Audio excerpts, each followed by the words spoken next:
बल से आप हमारे सहयोगी की ग्राउंड रिपोर्ट भी देख रहे थे, किस तरह के हालात हैं ये आपने देखा। लेकिन संभल में तनाव बरकरार है। पुलिसकर्मी जहां घायल हुए हैं वहीं 4 लोगों की मौत की भी जानकारी मिल रही है। सवाल यही खड़ा होता है कि आखिर अचानक से इस तरह के हालात क्यों बन गए? क्या ये अचानक से बने हालात थे या ये पूर्व नियोजित था?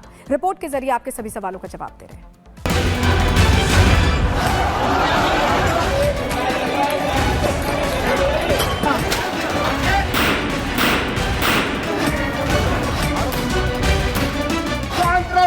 हम तुम्हें समझा रहे हैं, मत करो। यूपी के संभल में रविवार को दंगाइयों ने जिस तरह से बवाल मचाया, उसके बाद संभल में तनाव का माहौल बना हुआ है। स्थिति ऐसी है कि कभी भी माहौल बिगड़ सकता है। इसलिए सुरक्षा के मद्देनजर संभल में स्कूल, कॉलेज अगले आदेश तक के लिए बंद कर दिए गए हैं। कल हुए बवाल के बाद से ही संभल में इंटरनेट बंद है, तो वहीं संभल में अब बाहरी लोगों के प्रवेश पर भी पूरी तरह से रोक लगा दी गई है। 1 दिसंबर तक कोई भी बाहरी व्यक्ति, राजनेता, सामाजिक संगठन के प्रतिनिधियों को संभल में घुसने की इजाजत नहीं। एक तरफ जहां पुलिस सुरक्षा व्यवस्था को बहाल करने में जुटी है, तो वहीं दूसरी तरफ दंगाइयों पर ताबड़तोड़ एक्शन भी हो रहा है। संभल के दंगाइयों को पकड़ने के लिए पुलिस अधिकारियों ने कई टीमें गठित की। इन टीमों ने अपने अपने क्षेत्र में ताबड़तोड़ छापेमारी भी शुरू कर दी। देर रात पुलिस ने संभल में दंगाइयों की धरपकड़ के लिए जगह जगह छापेमारी की। खबर मिल रही है कि अभी तक 15 से ज्यादा लोगों को हिरासत में लिया गया। पुलिस ने ये भी सुनिश्चित किया कि किसी भी निर्दोष को गिरफ्तार न किया जाए, लेकिन ये भी निर्देश है कि चाहे जो भी हो, अगर वो दंगा भड़काने में शामिल रहा है तो उसे किसी भी कीमत पर छोड़ा न जाए। तो जो लोग हैं वो कुछ लोग हैं अपने वेस्टेड इंटरेस्ट से कर रहे हैं, उनकी पहचान भी करेंगे, उसमें सख्त कार्रवाई भी करेंगे, पूरे साक्ष्य के साथ कार्रवाई करेंगे। एश्योरेंस इस बात का है, निर्दोष नहीं फंसेगा, ये भी हम कह रहे हैं। पर लोगों से भी अपील करूंगा कि इस बात को किसी भी तरीके से इंडोर्स मत करें। संभल में रविवार को हुई हिंसा में 3 लोगों की मौत हो गई है, तो वहीं संभल एसपी समेत कई पुलिसकर्मी घायल हुए हैं। बताया जा रहा है कि दंगाइयों ने पहले से पूरा प्लान बना रखा था। प्लान पुलिसकर्मियों को चारों तरफ से घेर कर मारने का था, और यही हुआ भी। दंगाइयों ने पहले सुरक्षा में तैनात पुलिसकर्मियों पर पथराव कर उन्हें खदेड़ा, और जब पुलिसकर्मी चारों तरफ से घिर गए तो घर की छतों से भी पत्थरबाजी की गई, जिसके बाद पुलिस को आत्मरक्षा में बल प्रयोग करना पड़ा और इस हिंसा में 3 लोगों की जान चली गई। हिंसा के बाद हालात जैसे तैसे सामान्य हो रहे हैं, लेकिन सवाल यहाँ पर यही है कि जब कोर्ट के आदेश पर सर्वे हो रहा था तो इस सर्वे का विरोध क्यों किया गया? क्या कट्टरपंथी कोर्ट और कानून को नहीं मानते? सवाल ये भी है कि उपचुनाव के नतीजे के ठीक 1 दिन बाद हुई हिंसा के पीछे आखिर क्या सोच थी? क्या इसके पीछे सरकार की छवि खराब करने की कोई साजिश तो नहीं? वहीं सबसे बड़ा सवाल ये भी कि क्या दंगाइयों को किसी ने दंगा करने के लिए उकसाया और वो लोग कहां पर छिपे हुए हैं?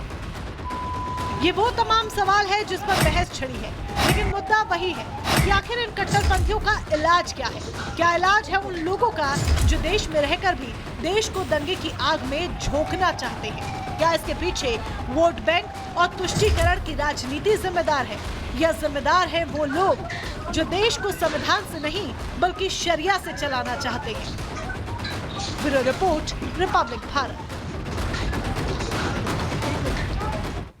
संभल हिंसा मामले में अब तक कई लोगों पर एफआईआर भी दर्ज कर ली गई है। कई लोगों को हिरासत में लेकर के उनसे पूछताछ भी की जा रही है, लेकिन सवाल वही कि आखिरकार संभल को भड़काया किसने? जिस जगह से ये हिंसा भड़की थी उस जगह पर रहने वाले लोग अपने घरों में ताला लगा करके सामान बांध करके चले गए हैं। हमारे सहयोगी की ग्राउंड जीरो से रिपोर्ट देखिए। संभल हिंसा के बाद जो लोग इलाके में रह रहे थे वो कुछ दिनों के लिए अपना सामान बांधकर यहाँ से चले गए हैं। इस वक्त हम उसी गली में मौजूद हैं जहाँ पर हिंसा भड़की थी, जहाँ पुलिस अधिकारी थे दंगाइयों से बार बार अपील कर रहे थे कि आप ऐसे पथराव ना करें, पुलिस पार्टी पे अपना भविष्य ना खराब करें। ये पहली तस्वीर मैं दिखाना चाहूँगा, ये जामा मस्जिद की बैक साइड की तस्वीर है। ऐसे कई जो लोग इलाके में रहते थे वो यहाँ से ताला लगा के कुछ दिनों के लिए यहाँ से चले गए हैं। इसमें 2 कारण हो सकते हैं। हैं। पहला कारण ये कि तमाम जो लोग अपने अपने घरों में रह रहे हैं उनको डर है कि दोबारा ऐसी स्थिति पैदा ना हो, इसलिए वो यहाँ से चले गए हैं। और दूसरा कारण ये हो सकता है कि जिस तरीके से यहाँ पे दंगाइयों ने पथराव किया था, पथराव में कई पुलिसकर्मी घायल हुए थे, तो उनको कहीं ना कहीं ये भी डर है कि कहीं लोकल जो है लोग यहाँ पे रहते हैं उन्होंने कहीं ना कहीं उनको पनाह ना दी हो, अपने घर पे की छत पे जाने की अनुमति ना दी हो, जिसके कारण वो लोग यहाँ से चले गए हैं। आगे की भी तस्वीर मैं दिखाना चाहूँ तो लाइन से आप देख सकते हैं काफ़ी सारे यहाँ पे मकान बने हुए हैं। इस मकान पे भी यहाँ पे ताला लगा हुआ है। यहाँ से भी जो लोग अंदर रहते थे, चाहे महिला हो, चाहे बच्चे हों, चाहे बुजुर्ग हो, वो तमाम जो लोग हैं यहाँ से कुछ दिनों के लिए अपना सामान बांधकर यहाँ से चले गए हैं। ये लाइन से देखिए, जितने भी आप घर देख रहे हैं सभी घरों पे ताले जड़े हुए हैं।